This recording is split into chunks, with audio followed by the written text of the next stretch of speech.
भारत देश है ये, यहां क्रिकेट स्पोर्ट्स नहीं है, धर्म के रूप में माना जाता है। दुनिया के सबसे बड़े देशों में, इतनी पॉपुलेशन वाले देश में, जहां पे 6 से ज्यादा धर्म है और आज 22 से ज्यादा भाषाएं हैं और कितने प्रकार के लोग, लेकिन एक आदमी नहीं मिलेगा जो सचिन तेंदुलकर को ना जानता हो। तेंदुलकर एक ऐसे व्यक्ति जिनको कोई डेटा डिफाइन नहीं कर सकता। नमस्कार, मैं विवेक बिंद्रा वापस आ गया हूं, फाउंडर एंड सीईओ बड़ाबिजनेस.com। तेंदुलकर पे आज बात करने से पहले याद दिला दूं, Steve Jobs, Marwari, D Mart, Mary Kom, McDonald, Warren Buffett, success habit of billionaire और इसके अलावा पब्लिक स्पीकिंग पे 2 वीडियोस बनाए। फॉर्म में चल रहा हूं ना। बिल गेट्स पे आपने बोला, अब दूंगा अगला वीडियो। वेनेजुएला क्यों डूबा, अमेरिका क्यों उठा, टेक्सटाइल इंडस्ट्री, फर्नीचर इंडस्ट्री, जो टॉपिक बोलोगे आऊंगा। आज ही वो दिन है। जन्मदिवस की बहुत बहुत शुभकामनाएं। क्रिकेट के भगवान का आज जन्म हुआ 24 अप्रैल 1973। पिता श्री रमेश तेंदुलकर, जो कि एक मराठी नॉवेलिस्ट और एक पोएट हुआ करते थे। इनकी माता श्रीमती रजनी तेंदुलकर, इंश्योरेंस एजेंट। सचिन नाम क्यों रखा, क्योंकि म्यूजिक डायरेक्टर, म्यूजिक बहुत पसंद करते थे। सचिन देव बर्मन के नाम पे 24 साल क्रिकेट खेलने के बावजूद शांत, डाउन टू अर्थ, कोई एटीट्यूड नहीं इस संसार में और कोई कंट्रोवर्सी में आज तक नहीं फंसे। 11 साल की उम्र में क्रिकेट खेलना शुरू किया। टेस्ट डेब्यू पहला 16 साल की उम्र में। एजुकेशन डिफाइन नहीं करता आपकी सफलता को, केवल 10वीं तक पढ़े थे। ये सबसे ज्यादा स्कोर मारने वाले 100 इंटरनेशनल सेंचुरीज इंटरनेशनल क्रिकेट में, वनडे इंटरनेशनल टेस्ट मिला के 663 मैचों में 34,000 से ज्यादा रन। मैथ्यू हेडन कहते हैं, अगर मैंने भगवान देखा है तो वो भारत के लिए 4थी पोजीशन पे बैटिंग करने आता है। इनकी जो अपनी खुद की किताब प्लेइंग इट माय वे, इनकी ऑटोबायोग्राफी, वो वर्ल्ड रिकॉर्ड बना दिया। किताब छपने से पहले 1.5 लाख से ज्यादा कॉपियां उनकी बुक हो गई। ये स्टीव जॉब्स से भी बहुत ज्यादा था। स्टीव जॉब्स को भी इतनी बुकिंग नहीं मिली। ये क्रिकेट के ऐसे रोल मॉडल जो पब्लिक अपीयरेंस में बिलीव नहीं करते, ज्यादा शो शाह में बिलीव नहीं करते, डिसिप्लिन लाइफ, सोशलाइज करना नहीं है, पेज 3 पार्टी से इनको कोई मतलब नहीं है, सोशल इवेंट में जाते नहीं, डिनर केवल घर पे करते हैं। Stadium hotel house, house hotel stadium, stadium hotel house, house hotel stadium, stadium hotel house, house hotel stadium. इतना ही है जैसे कृष्ण के लिए कहते हैं, वृंदावन परित्यज्यम पादेकम न गच्छति। कृष्ण वृंदावन को छोड़कर कहीं नहीं जाते, वैसे ही सचिन तेंदुलकर स्टेडियम के अलावा कहीं नहीं जाते। पहले व्यक्ति स्पोर्ट्समैन जिनको भारत रत्न मिला, यंगेस्ट रेसिपिएंट रहे हैं। वैसे पद्म विभूषण, पद्मश्री, राजीव गांधी खेल रत्न अवार्ड, अर्जुन अवार्ड और साथ में तो आप जानते हैं राज्यसभा के मेंबर। ये प्रैक्टिस में जिंदगी भर बहुत बिलीव करते थे। इनकी जिंदगी प्रैक्टिस से ही चली थी। सुबह 6 से 10 नेट प्रैक्टिस करना, 10 से शाम 5 बजे तक क्रिकेट का मैच खेलना और शाम को 6 से 8 इनके कोच आचरेकर जी, रमाकांत आचरेकर जी के साथ प्रैक्टिस कर, हारने के बाद प्रैक्टिस, जीतने के बाद प्रैक्टिस, इतना प्रैक्टिस, उठने के बाद प्रैक्टिस, सोने से पहले प्रैक्टिस, त्योहार हो तो प्रैक्टिस, व्यवहार हो तो प्रैक्टिस, 15 अगस्त को प्रैक्टिस, 26 जनवरी, 2 अक्टूबर को प्रैक्टिस, प्रैक्टिस प्रैक्टिस, 365 दिन प्रैक्टिस, लीप ईयर में 366वें दिन प्रैक्टिस। बहुत ज्यादा थक जाते थे रात को, शाम तक खेलते खेलते, तो रमाकांत आचरेकर इनकी विकेट पे 1 रुपए का सिक्का रख देते थे। बोला, अगर तुमने इसको बोल्ड कर दिया, इसको आउट कर दिया, इसकी विकेट उखाड़ दी, तुमको 1 रुपया मिल जाएगा। बॉलर को बोलते थे, और नहीं कर पाए तो तेंदुलकर तू 1 रुपया ले जा, जो भी इसको आउट करेगा ये सिक्का उसका। इन्होंने 1 रुपए के कई सिक्के इकट्ठे किए। वैसे मार्क वॉन के बारे में बोलते थे कि इसकी बैटिंग देख के इतना मजा आता है कि मैं तो चाहता था कि पहले जब बॉलिंग करूं तो कुछ तो छक्के चौके मार ले, को देख के थोड़ा आनंद आए तो और बढ़िया से खेलें।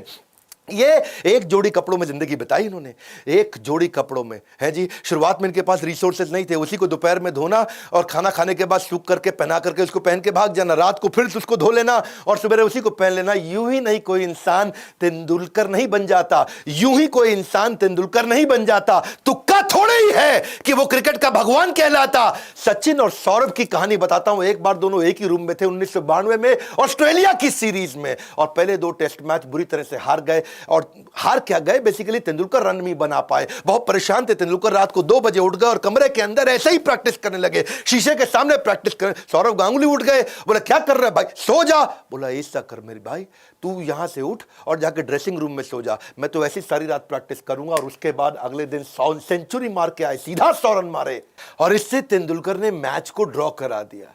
इनका एक रूल था, बल्ला बोलेगा, मैं नहीं बोलूंगा, बल्ला बोलेगा, बल्ला जवाब देगा। कई बार ये फॉर्म से और अपनी परफॉर्मेंस से आउट हुए थे, कई इंजरीज हो जाती है। जब इतने साल लगातार खेलो तो बहुत इंजरीज हो जाती है, और इंजरी के कारण जब ये फॉर्म से बाहर चलते, लोग बोल देते थे इनको, कई बार कह देते थे कि अब तुम्हारा रिटायरमेंट का टाइम आ गया, अब छोड़ दो क्रिकेट, अब छोड़ दो क्रिकेट। ये जवाब नहीं दिए, इनका बल्ला जवाब दिया, चौके छक्के और सेंचुरीज के माध्यम से। एक मैं कहानी बताता हूं, 16 साल के थे तब ये, जब पहली बार पाकिस्तान के खिलाफ मैच खेलने उतरे, उस दिन बारिश हो गई। और बारिश के कारण केवल 20 ओवर का मैच कर दिया गया और पाकिस्तान ने 158 रन मार दिए 20 ओवर में। और उस समय 20 ओवर में 158 रन ज्यादा होते, तब T20 का प्रचलन नहीं था। इंडिया की बैटिंग चल रही थी, 158 रन बनाने थे, 5 ओवर बचे और अभी 70 रन चाहिए। और उस समय इंपॉसिबल था, 30 बॉल पे 70 रन कैसे मारेंगे। सचिन ने डिसाइड किया, मुश्ताक अहमद मार रहे थे, एक के बाद एक कई छक्के ठोके। दूसरा छक्का तो ऐसा था कि खिड़की तोड़ दिया उनके ड्रेसिंग रूम की। और तब जो है ना, अब्दुल कादिर आए। अब्दुल कादिर शेन वॉर्न के बाद दूसरे सबसे लेजेंडरी स्पिनर दुनिया में माने जाते थे। और अब्दुल कादिर इसको बोले, ए बच्चे, इसकी बॉल पे क्या मारता है, मेरी बॉल पे मार के दिखा, मैं तुझे मारने नहीं दूंगा। ऐसे स्टॉमी शॉट्स मारे इन्होंने और उसी ओवर में 28 रन मार दिए। पहले ओवर में अब्दुल कादिर के 4 छक्के और 1 चौके की मदद से। इनका किताब में इन्होंने अपनी बताया कि कूल हेडेड हमेशा रखना है इन ऑल सर्कमस्टांसेस। सिद्धू का मानना है कि इनके दिमाग में कोई ऐसा कंप्यूटर है कि हर बॉल की कैसे बॉलिंग आएगी, हर बॉलर कैसे बॉल फेंकेगा, उसको कैलकुलेट कर लेते थे। बेसिकली इनका ना ऑब्सेशन हो गया था। ऑब्सेशन मतलब डीपेस्ट अटैचमेंट टू क्रिकेट।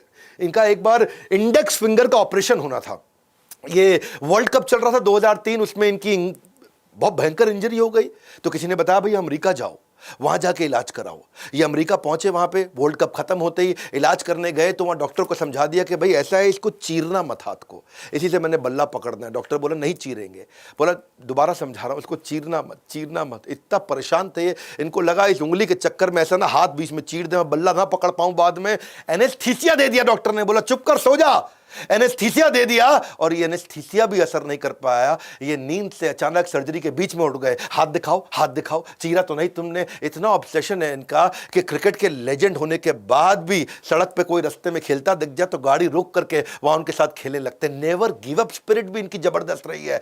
1989 का एक match India versus Pakistan Sialkot में था और ये इनका टेस्ट मैच था और इंडियन बैट्समैन की बेइज्जती बहुत हो रही थी क्योंकि वहां बाउंसर, यॉर्कर और पेसर्स। और बेसिकली दिक्कत यह थी कि वहां पे इमरान खान, वासीम अकरम और वकार यूनिस, इंडिया लूज कर रहा था अपने विकेट्स को। वो याद है मुझको आज भी दिन, 38 रन मारे थे और 4 विकेट डाउन चल रहे थे। सचिन तेंदुलकर आए खेलने के लिए और पाकिस्तान हंसने लगा, ये बच्चे को लेकर के आया। हाँ, और वकार यूनिस की भयंकर बाउंसर आई। ये कहानी आपने सुनी होगी कि वो नाक फट गया था उस समय। दूसरी तरफ सिद्धू थे और इधर तेंदुलकर थे और जैसे ही उसका नाक फटा, बहुत तेज बाउंसर, अच्छी नई बॉल थी, सीजन्ड बॉल थी। जब एक बार लगती है ना उनका पेसर तो आदमी का गेम ओवर हो जाता है। हाँ, और वहां पे आया उनका फिजियो, बोला भाई अब तो तू चल, तेरा ऑपरेशन करना पड़ेगा। ये बोले ना ना ना, मैं खेलेगा। By the time I reach the non-striker's end, I hear a squeaky voice.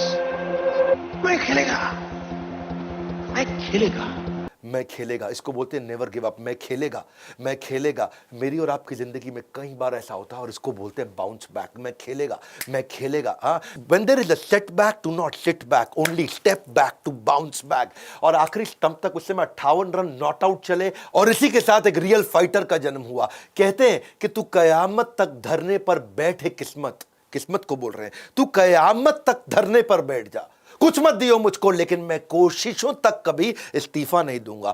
कोशिशों का इस्तीफा तेंदुलकर ने तो कभी नहीं दिया। वसीम अकरम का मानना था कि मैं सौभाग्यशाली हूं, तेंदुलकर मेरे समय पे खेले। ये कभी भी इन्होंने अपना विजन वर्ल्ड कप से हटाया नहीं।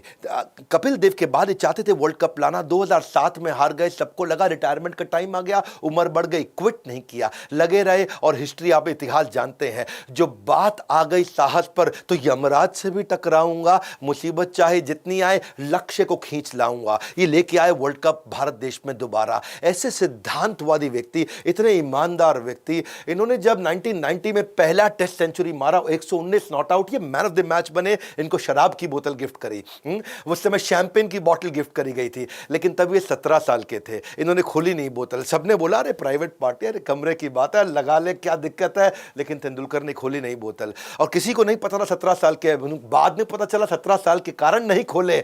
ये प्राइवेट पार्टी की जा सकती थी पर उन्होंने वेट किया जब तक लीगल उम्र नहीं हुई। इनको लगता था मैं लीगल नियम नहीं तोड़ूंगा।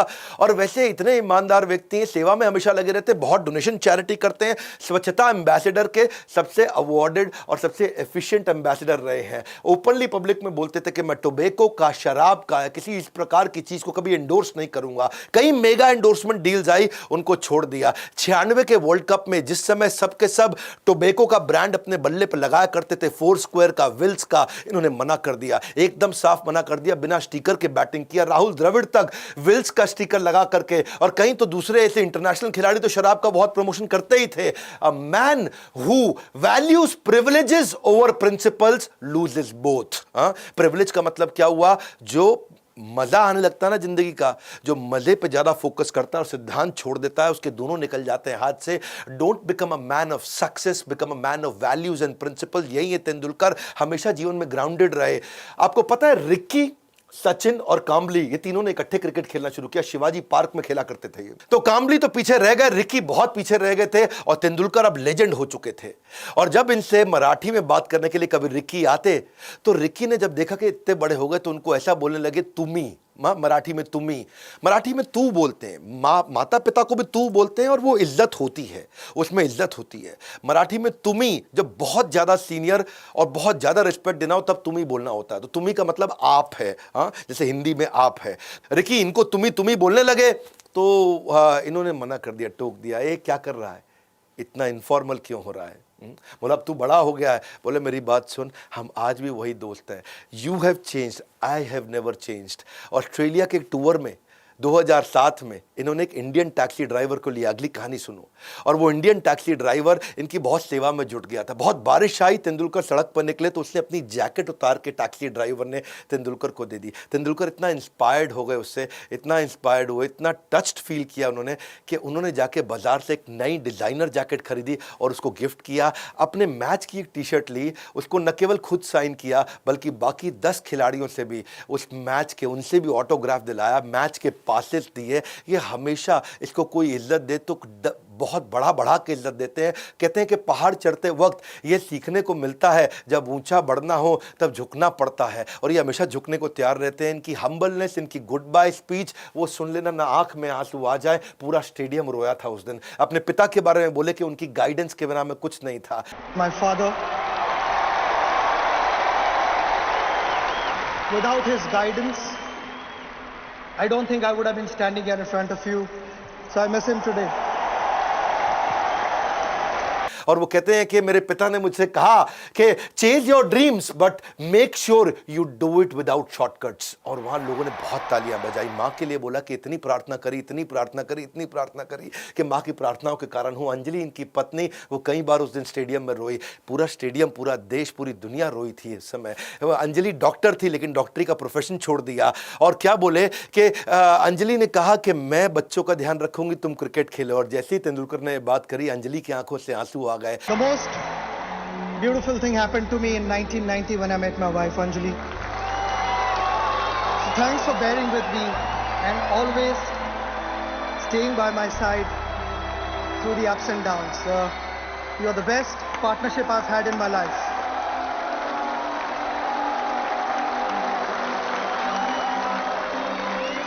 बच्चों के लिए इन्होंने बोला कि मैं जिंदगी भर तुमको समय नहीं दे पाया, पर अब देना चाहता हूं। Showing gratitude is one of the simplest yet most powerful things in life. Muttiah Muralitharan का कहना था कि दुनिया में कभी दूसरा तेंदुलकर अब नहीं मिलेगा। तेंदुलकर इतने ईमानदार हैं और लोग उन पर इतना विश्वास और इतना प्रेम करते हैं उनसे कि उनके नाम की कसम खा सकते हैं। साउथ अफ्रीका में एक बार वहां पे एक डेनिस नाम का अंपायर उस मैच में, जो कि इंग्लैंड से था, खुन्नस खाया हुआ था इंडियन से, और उसने तेंदुलकर पे इल्जाम लगा दिया। और बल्कि तेंदुलकर पे नहीं, 6 खिलाड़ियों पे लगा दिया। तेंदुलकर के अलावा वीरेंद्र सहवाग, गांगुली, हरभजन सिंह, शिव सुंदर दास और दीप दास गुप्ता, इन 6 पे उसने बैन लगाने के लिए बोला ये गलत काम कर रहे हैं। और तेंदुलकर को तो कहा कि ये बॉल के साथ टैंपरिंग कर रहा है, इसने छेड़छाड़ किया है। तो तेंदुलकर को सस्पेंड करा दिया अगले मैच के लिए। इंडियन टीम ने प्रोटेस्ट कर दिया, बोले तुम किसी को बोल सकते हो दुनिया में, तेंदुलकर के लिए नहीं बोल सकते। उसने नहीं ऐसा कभी किया होगा। और डेनिस को जब बोला गया कि तुम आकर के प्रेस कॉन्फ्रेंस में सफाई दो, तो डेनिस से जवाब देते बना नहीं। इंडिया में आउटरीच हो गया, लोगों ने उस अंपायर के पुतले जलाने शुरू किए। बात पार्लियामेंट तक पहुंच गई और पार्लियामेंट में भी बहुत शोर शराबा हुआ। और डेनिस के लिए बोला गया कि ये रेसिस्ट है, ये हमारे थर्ड वर्ल्ड कंट्रीज के अगेंस्ट है। और बीसीसीआई जो हमारे देश का बोर्ड है, उन्होंने बोल दिया हम टूर ही कैंसिल कर देंगे। ये डेनिस ने गलत किया, इसका जवाब चाहिए। आईसीसी वैसे डेनिस का सपोर्ट कर रहा था, लेकिन अल्टीमेटली क्या हुआ, साउथ अफ्रीकन बोर्ड ने खुद ही मना कर दिया। हालांकि मैच साउथ अफ्रीका के खिलाफ था, उन्होंने ईमानदारी के चलते खुद ही मना कर दिया, डेनिस की हमें कोई जरूरत नहीं, डेनिस तू स्टेडियम में नहीं घुसेगा। लोग इतना मानते थे तेंदुलकर को, इतना मानते थे कि अगर उनके खिलाफ जाओगे तो बात कभी नहीं बन सकती। सचिन के लिए मैडनेस है हमारे देश में, भगवान मानते हैं, मंदिर बना देते हैं उनके। अगर बात सचिन की हो रही है और सुधीर कुमार गौतम की ना हो, ये हो नहीं सकता। साइकिल चला करके मुजफ्फरपुर से पहली बार मुंबई 2003 मैच में, कई दिन लगे उनको, पहली बार गए थे। तेंदुलकर ने उनको फ्री टिकट भी दिया। एक्चुअली गरीब इंसान है वो, बहुत क्षमा चाहता हूं ऐसा बोलना पड़ रहा है, पर आर्थिक रूप से कमजोर है। मुजफ्फरपुर से जमशेदपुर 1100 किलोमीटर, मुजफ्फरपुर से मुंबई 1700 किलोमीटर, एक साइड बता रहा हूं, आना जाना नहीं, 1700 × 2 3400 किलोमीटर। इतना ही नहीं, पाकिस्तान तक साइकिल चला के पहुंच गए, बांग्लादेश 3 बार साइकिल चला के गए। इतने पैसे नहीं कि ट्रेन की टिकट दे सके, और अगर ट्रेन में कभी जाना भी पड़ा तो बिना टिकट लिए जाते थे। 2003 में गांव से बेंगलोर जाने में ट्रेन से 60 घंटे लगे, लेकिन 3 ट्रेन बदल के मैं गया, वो भी बिना टिकट, क्योंकि टिकट के पैसे नहीं थे और मुझे मैच देखना था। पुलिस स्टेशन के बाहर रात को सो जाते थे, स्टेडियम के बाहर सो जाते थे, अपने शरीर को पूरा पेंट कर लेते थे। सुधीर गौतम ने एक क्रिकेट मैच नहीं छोड़ा, 16 साल तक लगातार अपने शरीर को पेंट करते रहे। पूरी बॉडी को पेंट करने में उनको सारी रात लग जाती थी, जिसमें ना वो खा सकते, ना पहन सकते, ना सो सकते। मैच से एक रात पहले मैं खुद अपने बॉडी को तिरंगे में रंगता हूँ, पूरी रात सोता भी नहीं हूँ, कुछ खाते भी नहीं, और ये तिरंगे की शक्ति है जो मुझे भूख भी नहीं लगती। खर्चा चलाने के लिए थोड़ी बहुत जॉब करते थे, आर्थिक रूप से इतना कमजोर, लेकिन मैच के टाइम पे जॉब छोड़ देते थे।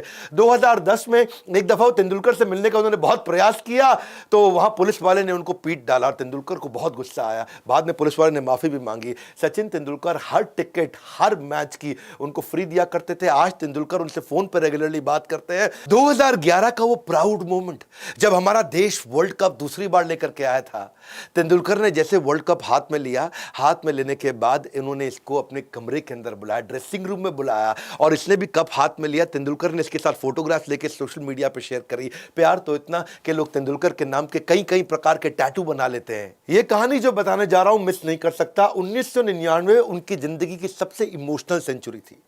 वर्ल्ड कप चल रहा था, इंडिया साउथ अफ्रीका से हार चुका था, 2 मैच और थे, एक जिम्बाब्वे एक कीनिया। रात को अचानक घंटी बजी, पत्नी आई और उन्होंने बोला आपके पिता का देहांत हो गया है, बहुत तीव्र हार्ट अटैक के कारण। तेंदुलकर को वापस लौटना पड़ा अपने पिता को अंतिम संस्कार, उनका क्रिमेशन के लिए। वो लौटे, सारे रास्ते बहुत दुखी थे, पीछे चल रहा है वर्ल्ड कप और यहां पिता का देहांत हो गया। पिता को अंतिम संस्कार करने के बाद वो रो रहे थे, बहुत दुखी थे। और क्योंकि देखिए सचिन तेंदुलकर इंस्पिरेशन है देश के लिए, टीम के लिए इंस्पिरेशन है, उनकी एब्सेंस के कारण भारत जिम्बाब्वे से भी हार गया। दुख और बढ़ गया, परेशानी बढ़ गई। मां ने कहा शायद तुम्हारे पिता भी चाहते कि तुम वापस लौट जाओ। तेंदुलकर ने सामान पैक किया और वापस आने लगे। नहीं भी आते लौट के तो कोई शिकायत नहीं करता, पर रोती मां को पीछे छोड़ करके वापस आने के लिए उन्होंने हवाई जहाज पकड़ा। अंधेरा था जीवन में, कहते हैं कि अंधेरों में दुखों का जो दिया जलाता है, अंधेरा बढ़ चुका था, अंधेरों में दुखों का जो दिया जलाता है, देश को सर्वोपरि रखे, वही सचिन तेंदुलकर कहलाता है। पिता की फ्यूनरल के बाद मां रो रही थी, लेकिन सचिन तेंदुलकर लौट के आए, देश को रीअश्योरेंस मिला। पूरा स्टेडियम खड़ा हो गया था उस दिन। केवल भारत ने स्वागत नहीं किया, ओपोनेंट टीम ने, पूरे स्टेडियम ने, सभी देश के जितने लोग, सबने बहुत स्वागत किया, बहुत ताली बजाई, और वो उनके लिए मैच विनिंग गेम था। 101 बॉल पे 140 रन मारे, और जब उन्होंने शतक कंप्लीट किया तो, और जब उन्होंने आकाश की तरफ देखा तो अपने पिता को धन्यवाद कर रहे थे। वो बोले कि मैं, शायद मेरे पिता भी यही चाहते कि मैं आता और देश के लिए खेलता। वो उनका सबसे इमोशनल सेंचुरी थी। स्टीव वॉ का कहना है कि Sachin is the only one, there is no shame in losing to. Tendulkar ही एक ऐसे खिलाड़ी हैं जिसके सामने हार जाएं तो शर्म नहीं लगती है। वो ऐसे खिलाड़ी, साउथ अफ्रीका के खिलाफ उनका एक और मैच सेमीफाइनल था हीरो कप का, 93 की बात है, और उस समय इंडिया केवल 195 रन मार पाई। लग रहा था कि हार जाएंगे, पर कुछ अनिल कुंबले की बॉलिंग ऐसी चल गई कि साउथ अफ्रीका कंट्रोल में आ गया। उधर फील्डिंग भी बहुत अच्छी चल रही थी, जडेजा उन दिनों फॉर्म में थे, अजरुद्दीन फॉर्म में चल रहे थे, और फील्डिंग जबरदस्त होने के कारण साउथ अफ्रीका को काफी कंट्रोल कर लिया। बहरहाल आखिरी ओवर आ गया, 6 बॉल पे 6 रन साउथ अफ्रीका को चाहिए। अजरुद्दीन सबसे पूछे कौन करेगा आखिरी ओवर, कोई नहीं आया, क्योंकि हार की घंटी अपने गले में बांधने को कोई तैयार नहीं था, कोई आगे नहीं आया। तेंदुलकर ने वॉलंटियर किया कि ठीक है, 6 बॉल पे 6 रन, आखिरी ओवर मैं करूंगा। और तेंदुलकर ने उस समय ऐसी बॉलिंग करी कि उन्होंने पहली 5 बॉल पे खाली 2 ही रन दिए। 6 चाहिए थे, 2 रन चले गए थे, आखिरी बॉल 4 और मारने थे। अब केवल चौके का खतरा था, चौका या छक्का, गेम ओवर। तेंदुलकर ने पीछे विकेट कीपर को बोला, मेरी बात सुन, अगर ऐसा ना हो जाए कि इनसाइड एज लग करके चौका लग जाए, पीछे मत खड़ा रहे, थोड़ा दूर जाके पीछे खड़ा हो। और जैसे उन्होंने विकेट कीपर को बोला दूर जाके पीछे खड़ा हो, इनसाइड एज का खतरा है, 1 रन 2 रन से मुझे कोई परेशानी नहीं। तेंदुलकर ने बॉल डाली और वही हुआ, इनसाइड एज लग गई। अब क्योंकि विकेट कीपर काफी डिस्टेंस पे था तो पकड़ पाया, नहीं तो वो चौका निकल जाता। तेंदुलकर की केवल बॉलिंग से मैच नहीं जिताया, उसने अपनी इंटेलिजेंस और जीनियस से भी इस मैच को जिताया। मार्क टेलर का कहना है कि हम टीम इंडिया से कभी नहीं हारे, हम तो सचिन तेंदुलकर से हारे हैं। तेंदुलकर हमेशा प्लान बी लेके चला करते थे। अब एक दफा शेन वॉर्न की बॉल पे वो आउट हो गए और लंबा रन मारना चाहते थे, भारत को उस समय उनकी बहुत जरूरत थी, पर वो जब शेन वॉर्न की बहुत भयंकर स्पिन बाहर से निकल के आती, 70 80 90 डिग्री तक घूम जाती थी। शेन वॉर्न तो स्पिनिंग के राजा हुआ करते थे, लेकिन ये आए, अपने आप को कमरे में लॉक कर लिया, 3 घंटे तक कमरे में बंद किया और क्या सोचे कि मैं हर डिलीवरी की स्ट्रैटेजी बना के जाऊंगा अगले मैच के लिए। पूरा खेल सामने वाले की मानसिकता को समझने का है। तेंदुलकर मानते थे कि मैं केवल अगर अपनी बैटिंग के बारे में सोचूंगा ना तो सामने वाले की साइकोलॉजी को कंट्रोल कैसे करूंगा। एक बॉल को खेलने के एक से ज्यादा तरीके होने चाहिए। तेंदुलकर एक बॉल को खेलने के कई तरीके लेके आए और सामने वाले की बॉलिंग को समझना, उसकी साइकोलॉजी को समझना, पूरा उसमें घुस जाना। तेंदुलकर इसमें मजबूत थे, जिंदगी भर अपनी स्ट्रेंथ पे आगे बढ़े। फास्ट बॉलर बनना चाहा करते थे, बचपन में सोचे मैं फास्ट बॉलर बनूंगा, लेकिन जब देखा कि बैटिंग अच्छी है तो बैटिंग पर स्टिक किया और अब दुनिया जानती है, इतिहास बन गया। कैप्टनसी में अच्छे नहीं थे, छोड़ दिया कैप्टनसी को, धोनी को आगे बढ़ाया। वीरेंद्र सहवाग का तो कहना है कि अगर कल मैं मर गया तो मुझे दुख नहीं होगा, क्योंकि मैं तेंदुलकर जैसे खिलाड़ी के साथ खेल चुका हूं।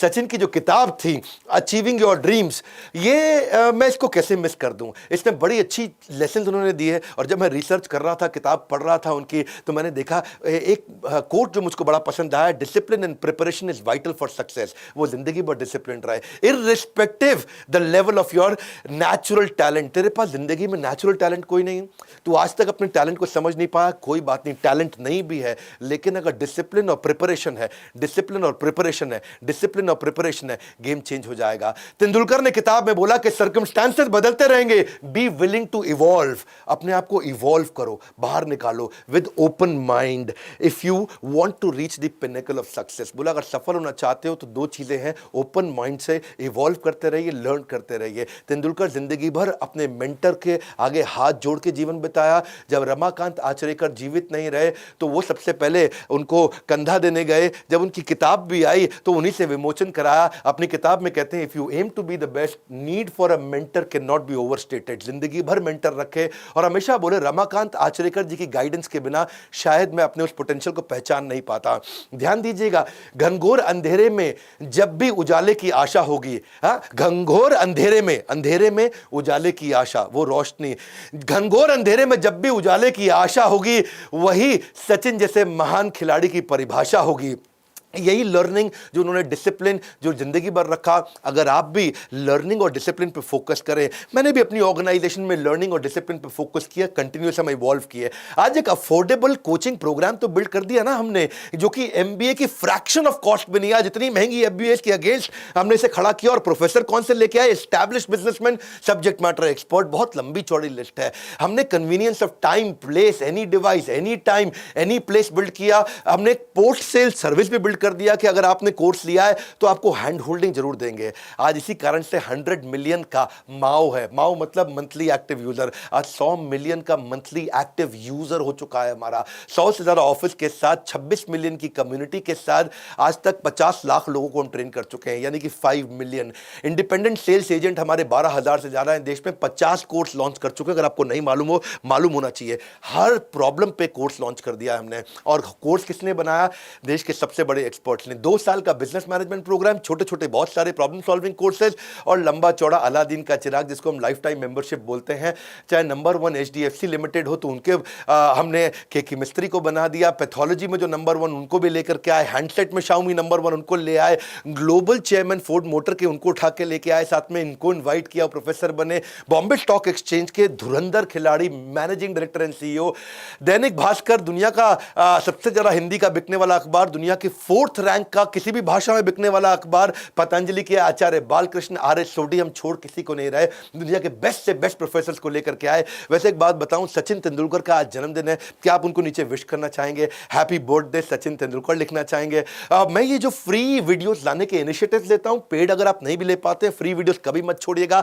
नए आए तो सब्सक्राइब जरूर करिए, शेयर करिए, तेंदुलकर की ईमानदारी की कहानियां शेयर करिए, पहले ईमानदारी बाद में दुकानदारी। लाइक करके उत्साह नहीं बढ़ाएंगे? क्या अगला वीडियो कौन सा देखना चाहते हैं? मैं कमेंट बॉक्स को आके ध्यान से पढ़ रहा हूं, हर वीडियो को बनाने की कोशिश कर रहा हूं। हमारे साथ जुड़े रहने के लिए बोर्ड लाइन नंबर पे इन कोर्सेज को सीख करके अपनी जिंदगी को इवॉल्व करने के लिए, वीडियो शेयर करते रहने के लिए आप सबका हृदय की गहराई से मुस्कुराहट के साथ धन्यवाद।